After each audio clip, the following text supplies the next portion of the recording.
Ici Nicole.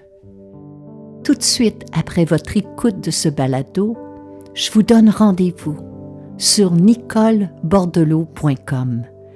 Vous y découvrirez des méditations, des webinaires, des vidéos, des pistes de réflexion, des outils, mes livres, mais aussi mon agenda concernant les événements et les retraites à venir afin que nous puissions poursuivre cette aventure ensemble. Merci et bonne écoute.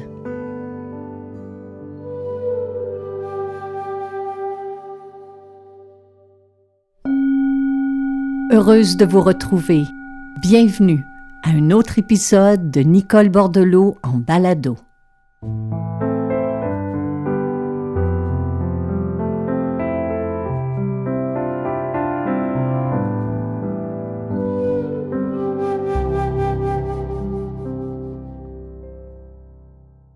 Je suis contente encore une fois de me retrouver derrière ce micro. Je suis contente de vous savoir à l'écoute de cette série balado. Je vous en remercie. Et si c'est votre première fois, je vous dis bienvenue. Puis à l'extérieur, présentement, il fait beaucoup plus frais qu'hier. Il y a une fine pluie qui tombe. Mais il y a 2 jours, il faisait tellement chaud et les gens font leur jogging avec un short et un t-shirt. Et je me rappelais cette phrase de ma grand-mère qui disait souvent « c'est le monde à l'envers ». Et si ce vieil adage a traversé le temps, c'est parce que de toutes les époques, les êtres humains ont dû apprendre et réapprendre à vivre sous un ciel changeant. Chaque jour, je prends un moment pour aller marcher dans la nature. Je prends un instant pour m'asseoir sur un banc de parc, pour contempler, pour méditer, pour observer aussi et ressentir les différents états d'âme qui me traversent. Et j'en ai profité pour regarder aussi discrètement les gens, les passants. Et je pouvais voir sur leur visage, ressentir sur mon visage, toute la variété des états d'âme de notre humanité. Bien, il y a toutes ces expériences qui laissent des traces en nous, qui laissent des traces de joie, de chagrin, des traces d'espoir, des traces de perte de confiance. Puis en tant qu'être humain, il y a tellement d'états d'être qui nous traversent dans une journée. La peur, la colère, l'envie, la joie, la jalousie, la gratitude, l'apitoiement, la clarté, la confiance, la confusion. Et lorsque nous faisons face à l'imprévisibilité, que nous ignorons tout de la traversée à venir, qu'elle soit collective ou individuelle, il y a tellement de doutes et de questionnements qui peuvent s'infiltrer dans nos têtes. Parce que nous sommes simplement des êtres humains. Et apprendre à éprouver cette multitude d'états d'âme, apprendre à faire la paix avec le fait qu'on vit sous un ciel changeant, je pense que c'est là qu'on peut trouver l'essence de notre plénitude. Alors je me suis dit aujourd'hui, peut-être que nous pourrions explorer ensemble comment mieux vivre sous un ciel changeant, parce que nous sommes à un temps, à une époque, où nous avons 1001 raisons de perdre confiance en l'humanité, d'être pessimistes, craintifs, anxieux. Apprendre à vivre avec plus de confiance, de discernement, de lucidité tout autant, mais apprendre à vivre surtout avec un peu plus de sérénité, sous un ciel changeant. C'est là notre défi et c'est là notre thème de cette semaine.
Le grand sage Lao Tzu disait « En l'absence de contraste, l'univers n'existerait pas. » La prochaine fois que vous serez à l'extérieur, prenez juste un moment pour observer, pour contempler les courants d'énergie contraires qui font et continuellement défont notre monde. Juste prendre un moment pour observer la dualité qui se trouve en toutes choses, le froid, le chaud, l'ombre et la lumière, l'ordre et le chaos, la rigidité, la souplesse, la légèreté, la pesanteur, tout cela fait partie de la nature. Puis je vous parle de cela parce que, pour moi personnellement, je retourne chaque jour vers la nature pour observer ce jeu des polarités, parce que ça m'aide à mieux accueillir et à mieux accepter mes états d'âme. Fait que c'est pour ça que il y a des jours où on se lève calme et confiant. On se sent bien dans notre corps, on se sent confortable pour un instant, notre esprit est un peu plus paisible. Puis il y a des matins, tout semble couler de source. Puis sous l'influence de cette sensation de sérénité, de bonne humeur et d'assurance, on se sent prêt à tout affronter, à tout accueillir de notre journée. Puis à partir de ce constat-là, on s'imagine ou on s'illusionne que ce soir, demain, après-demain et le jour suivant, ce sera pareil. On oublie que nous aussi, nous sommes traversés par des énergies contraires. Parce que inévitablement, quelques heures plus tard, le lendemain ou le surlendemain, on ne sait pas ni pourquoi, ni comment, mais il n'y a rien ne va plus. Parfois, il suffit d'une pensée qui traverse notre esprit, un mot de quelqu'un ou un silence d'une autre personne, un regard, un geste, un courriel, un billet sur les réseaux sociaux que l'on voit défiler pour que le ciel intérieur de notre esprit s'assombrisse. Puis du coup, on tombe de haut. Puis à l'évidence, on se dit, pourquoi est-ce que je suis pas capable de rester calme, de rester serein, de rester confiant? Mais tout comme le vieil adage le dit, les jours se suivent mais ne se ressemblent pas. Nous aussi, c'est notre lot en tant qu'être humain. Inévitablement, on va connaître des périodes de sérénité qui vont alterner avec des moments où on va se sentir dépassé, anxieux, confus et vulnérable. Puis, il y aura des moments de confiance qui vont être précédés ou suivis de temps où on va douter de soi. Puis, il y a des moments de chagrin qui, inévitablement, vont céder place à des instants de joie. Dans une matinée, tour à tour, il faut accepter que l'on va être traversé par différents courants. Qu'un moment, on va se sentir patient et le moment suivant, nous allons vivre de l'irritabilité ou de la frustration. Il y a des temps de quiétude qui vont aussi céder place à des temps d'angoisse. Nous allons vivre la joie, la déprime, la confiance, l'inquiétude. C'est notre lot commun de vivre ou d'apprendre à vivre sous le ciel changeant de notre esprit.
Quand on regarde le monde qui nous entoure, quand on regarde la nature, on voit clairement comment il est difficile de maintenir l'équilibre. Tout constamment est en mouvance. Puis quand on observe la vie à l'intérieur de soi, notre vie intime, notre vie profonde, on constate qu'elle oscille aussi continuellement. Apprendre à vivre sous un ciel changeant, c'est reconnaître, c'est admettre, c'est accueillir que tout est appelé à changer continuellement.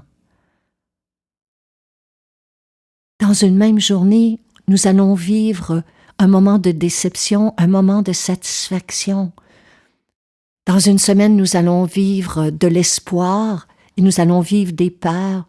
Nous allons vivre des moments d'exaltation qui seront suivis peut-être de moments de désespoir. Inévitablement, nous aurons des moments où nous serons dans une ascension pour vivre après une chute ou une rechute. Tout le monde va vivre des succès et des échecs. Tout le monde va connaître des pertes et des gains. Tout le monde va recevoir des compliments et des critiques. Toutes ces vagues sont preuve que nous sommes vivants. À quelque part, c'est le prix à payer. Mais ce prix-là n'a pas besoin d'être élevé si on se rappelle continuellement que tout est appelé à changer. Rien n'est fixe. Rien n'est permanent à jamais. Tout est appelé à se transformer. C'est là le point le plus important. On pourrait y mettre tous les efforts au monde, toutes les pratiques, toute la volonté qui est nôtre. C'est impossible pour un être humain que le baromètre de ses humeurs soit réglé en permanence au beau fixe. Il y a un mot pour en parler en bouddhisme qui est dukkha. D-U-K-H-A. On s'en sert de manière très très large. On utilise ce terme pour parler d'inconfort, d'insatisfaction, d'irritabilité, d'ennui, de difficulté, qui mènent inévitablement vers plus de souffrance lorsqu'on résiste à ces états d'âme, lorsqu'on refuse qu'ils nous traversent, lorsqu'on s'identifie à nos humeurs. Et c'est peut-être là, pour moi, une des plus grandes leçons qui m'a été donnée, c'est de changer mon vocabulaire pour accueillir les contradictions qui font partie de chacun et chacune d'entre nous, comme la nature accepte le passage des saisons, pour accueillir l'immensité de qui nous sommes, la complexité de qui nous sommes, nos forces comme nos vulnérabilités, nos qualités comme nos faiblesses. Pour accueillir notre dualité, il faut cesser de s'identifier à ce qui est passager. Ainsi, au lieu de parler de soi en disant « je suis une personne impatiente, je suis quelqu'un de colérique, je suis une personne anxieuse, je suis quelqu'un de frustré, d'irritable », d'utiliser plutôt le terme « j'ai cédé ». J'ai cédé à l'impatience. Aujourd'hui, pendant un moment, j'ai cédé à la colère. J'ai cédé à l'irritabilité. J'ai cédé à la frustration. J'ai cédé à l'insatisfaction. En tout cas, pour moi, ça fait une grande différence dans ma journée. Si je cède à la colère, si je cède à la frustration, si je cède à l'impatience, je prends ça comme point d'appui pour m'excuser. Je vais vers la personne concernée, je lui dis « Je te demande pardon, accepte mes excuses, j'ai cédé à la colère. » Au lieu de dire que je suis une personne colérique, une personne impatiente, une personne irritable. Donc ça crée une distance, il y a un espace qui s'installe entre cet état d'âme passager et moi. La première chose à faire, c'est de changer la façon dont on s'identifie à ces étiquettes, à ces états passagers. Ça nous permet de mieux accueillir nos contradictions. Ça nous permet d'apprendre à vivre plus sereinement sous le ciel changeant de notre esprit, et ça commence par la manière dont on parle de soi. Parce que quand on affirme être, entre guillemets, une personne inquiète, angoissée, ou quand on parle de l'autre comme étant quelqu'un d'impatient ou de colérique, on oublie comme la température, on oublie que ces états d'être sont voués à changer, qu'ils sont voués à passer.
Dans mon livre Tout passe, j'y faisais mention, mais je ne peux m'empêcher de répéter à cette grande question.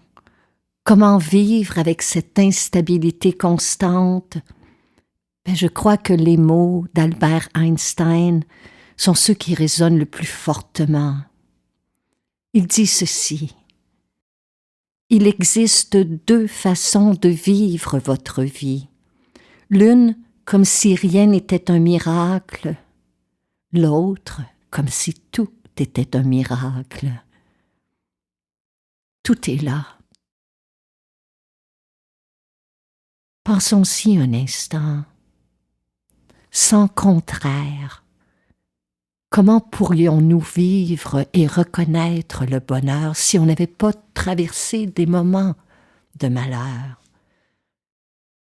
Comment pourrions-nous nommer le courage si on n'avait pas connu un jour la peur? Comment pourrions-nous apprécier, célébrer le succès si chacun et chacune d'entre nous n'avait pas connu un moment d'échec? Je pense que ensemble, ce qui pourrait changer notre vie au quotidien, dans le banal, dans l'ordinaire de notre vie, c'est de changer la façon dont on parle de soi. C'est de changer la façon dont on parle de l'autre. C'est de se rappeler humblement que tout être humain est porteur à la fois d'ombre et de lumière. De reconnaître cette vérité en moi, de la reconnaître et de l'admettre chez l'autre, ça me rend plus humble, plus ouverte, plus disponible. Puis je sais que tout cela en mots, c'est d'une grande simplicité. Puis je sais aussi que personnellement, je n'y arrive pas toujours à conserver l'équanimité. Très souvent, dukkha fait partie de mon expérience du moment. C'est pour cela qu'il me faut chaque jour revenir au silence, revenir à la contemplation, à la prière, à l'écoute méditative. Parce que cela me rappelle qu'il y a en moi, en vous, une présence qu'on appelle âme ou conscience, ça n'a pas d'importance. Une présence qui m'aide à renouer avec le sacré des choses. En méditation, j'apprends à ne pas m'agripper à mes pensées, à mes expériences, à les faire miennes.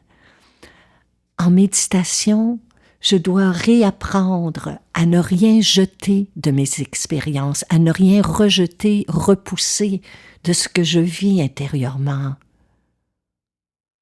Les deux mots les plus importants en méditation sont sans jugement.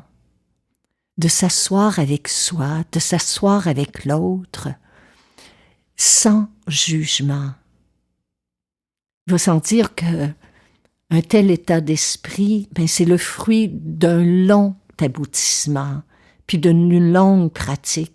Puis, en disant cela, j'affirme que je n'y suis pas encore complètement, mais c'est l'intention avec laquelle je me réveille chaque jour. Je me réveille chaque jour en essayant de me rappeler que tout être humain est porteur d'ombre et de lumière, même si j'ai tendance à ne voir que l'ombre de certains, même si j'ai tendance parfois à ne voir que la lumière de d'autres.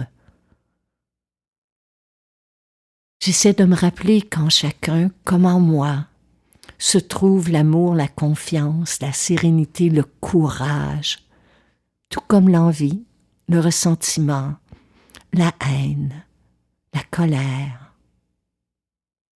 Si nous sommes tous cela, et plus encore, c'est parce que notre esprit est un ciel changeant, mais qu'il est aussi le champ de tous les possibles. Puis quand les choses dérapent, je m'exerce à les accepter avec plus de grâce. C'est comme un retour du balancier. Je pense qu'au-delà de nos états d'âme passagers, notre défi est de chercher l'essence, la vérité de qui nous sommes, derrière ces courants passagers. Peut-être que si aujourd'hui ou demain, on levait les yeux de nos écrans, de nos tablettes, de nos téléphones portables, puis qu'on tournait le regard vers le ciel, on réaliserait cette vastitude qui est aussi celle de notre esprit. On réaliserait que le ciel changeant au-dessus de nos têtes est aussi à l'intérieur de nous. C'est peut-être pour ça que les grands maîtres de sagesse de l'humanité ont toujours dit « La porte de votre cage est toujours ouverte, mais vous restez dedans. » Et devinez quoi? Au moment même où se termine cet épisode, le soleil est revenu. À l'extérieur, le temps semble radieux. Une preuve de plus,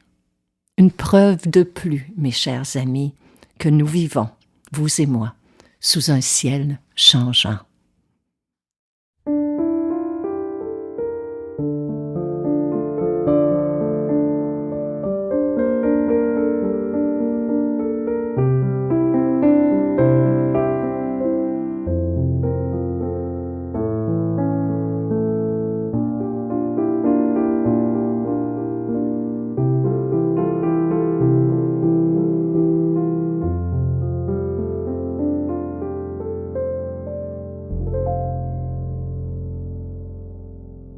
Cette série balado vous est offerte gratuitement. Toutes les fois où vous soulignez votre appréciation à l'aide de 5 étoiles et que vous écrivez un commentaire sur les différentes plateformes, cela nous encourage. Si vous appréciez notre travail et que vous pouvez nous aider à soutenir financièrement cette création, vous pouvez faire un don. Toutes les manières de le faire sont inscrites après la définition de chaque épisode. À l'avance, un grand merci.